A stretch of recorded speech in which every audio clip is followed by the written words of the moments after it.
രാഹുൽ മാങ്കൂട്ടത്തിലിനെ ആരും കോഴി കോഴി കോഴി എന്ന് വിളിച്ച് അധിക്ഷേപിക്കരുത്. അതിനു മാത്രം പാപമൊന്നും അദ്ദേഹം ചെയ്തിട്ടില്ല. ഞാൻ ഈ കോഴി വാർത്ത കുറേ ഓൺലൈനുകളിൽ വായിച്ചു നോക്കി. അപ്പോഴൊന്നും പ്രതികരിക്കാതിരുന്നത് രാഹുൽ മാങ്കൂട്ടത്തിൽ എന്തെങ്കിലും പറയണമല്ലോ.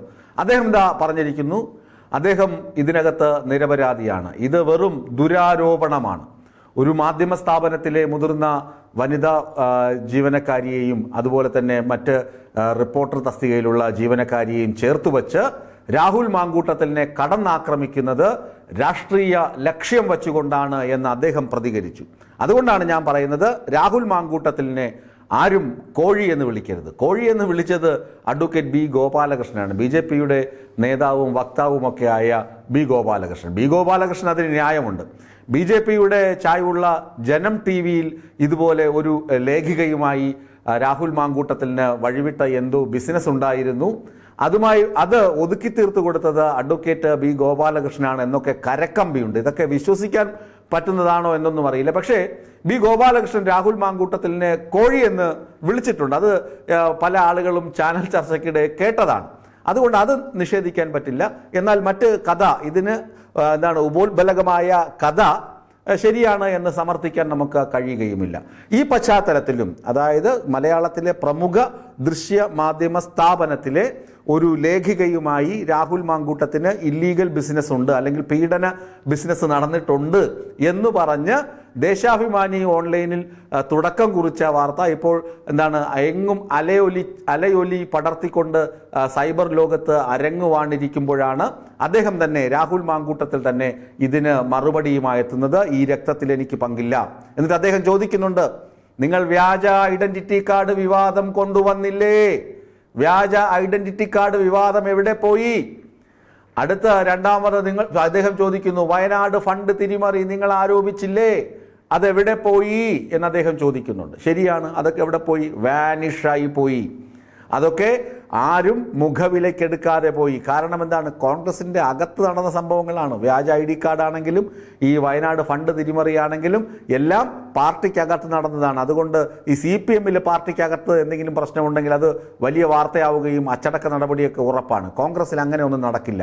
അതുകൊണ്ടാണ് വാർത്തകളൊക്കെ, വ്യാജ ID കാർഡിന്റെ വാർത്തയാകട്ടെ, അതുപോലെ തന്നെ വയനാട് ഫണ്ട് തിരിമറിയാകട്ടെ. വയനാട് ഫണ്ട് തിരിമറിയിൽ വയനാട് പോയപ്പോൾ നാട്ടുകാരെല്ലാം കൂടി രാഹുൽ മാങ്കൂട്ടത്തിലിനെ പഞ്ഞിക്കിടാൻ ശ്രമിച്ചതാണ്. എവിടെ ഫണ്ട്? വയനാട് ജില്ലാ കമ്മിറ്റി മാത്രം ഫണ്ട് കൊടുത്തിരുന്നില്ല.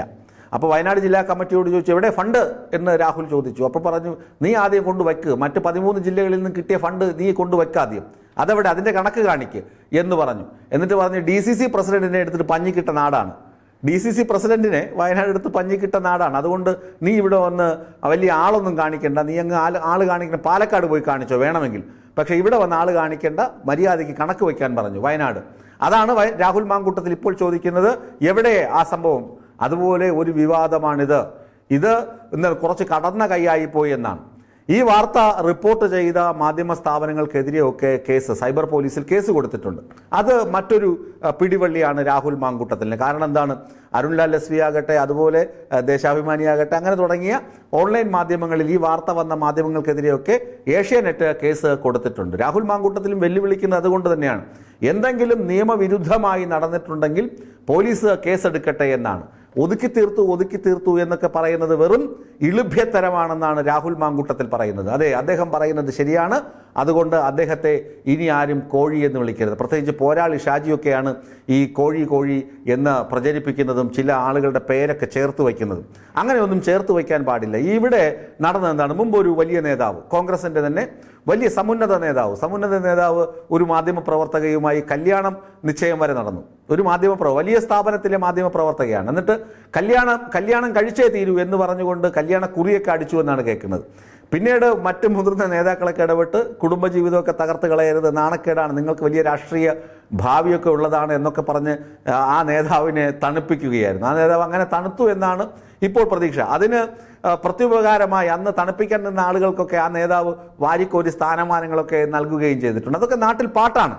രാഹുൽ മാങ്കൂട്ടത്തിൽ പക്ഷേ ആ ഗണത്തിലൊന്നും പെടില്ല. രാഹുൽ മാങ്കൂട്ടത്തിൽ ഡീസൻ്റാണ്. അദ്ദേഹം പറയുന്നത് നിങ്ങളിങ്ങനെ ഈ വാർത്തയൊക്കെ പ്രചരിപ്പിച്ചു എന്ന് പറഞ്ഞിട്ട് പാലക്കാട് എൻ്റെ ജനസമ്മതിയൊന്നും കുറയാൻ പോകുന്നില്ല. നമുക്കറിയാം PV അൻവറിനെ തലയിൽ മുണ്ടിട്ട് പോയി രാത്രി കാണാൻ പോയതാണ് ഒത്തുതീർപ്പ് ചർച്ചയ്ക്ക്. അതൊക്കെ അദ്ദേഹത്തിന് വളരെ കണിശക്കാരനായ യുവനേതാവാണ്. കണിശക്കാരനും വളരെ കൃത്യനിഷ്ഠയോടുകൂടി പ്രവർത്തിക്കുന്ന, അച്ചടക്കത്തോടുകൂടി പ്രവർത്തിക്കുന്ന നേതാവാണ് രാഹുൽ മാങ്കൂട്ടത്തിൽ. അതുകൊണ്ട് അദ്ദേഹത്തെ ഏറിൽ കയറ്റിയ ആളുകൾ തിരിച്ച് നിലത്തിറക്കി വെച്ചിട്ട് താങ്കളെ കോഴി എന്ന് വിളിക്കുന്നില്ല, താങ്കളെ കോഴി എന്ന് വിളിക്കുന്നത് മഹാ അപരാധമാണ് എന്ന് അദ്ദേഹത്തിന് മുമ്പിൽ സാഷ്ടാംഗം മാപ്പിരക്കണം. അതാണ് എനിക്ക് പറയാനുള്ളത്. ഇമാതിരിയുള്ള നേതാക്കളെ ഒന്നും വളർന്ന് പന്തലിച്ച് വരുന്ന ഈ നേതാക്കളെ ഇപ്പോഴേ നിങ്ങൾ അതിൻ്റെ കടക്കൽ കത്തി വയ്ക്കരുത്. അവരൊക്കെ പന്തലിക്കട്ടെ, വളർന്ന് പന്തലിക്കട്ടെ. വാർത്ത നിഷേധിച്ച് അദ്ദേഹം രംഗത്തെത്തിയത് കൊണ്ട് മാത്രമാണ് ഈ കോഴി വാർത്ത ഞാൻ പ്രേക്ഷകരുമായി പങ്കുവച്ചത്. അതുകൊണ്ട് രാഹുൽ മാങ്കൂട്ടത്തിലിനെ പ്രിയപ്പെട്ട പ്രേക്ഷകരെ, വിസ്മയ ന്യൂസിന്റെ പ്രേക്ഷകരെ, നിങ്ങളെങ്കിലും കോഴി എന്ന് വിളിച്ച് അധിക്ഷേപിക്കരുത്.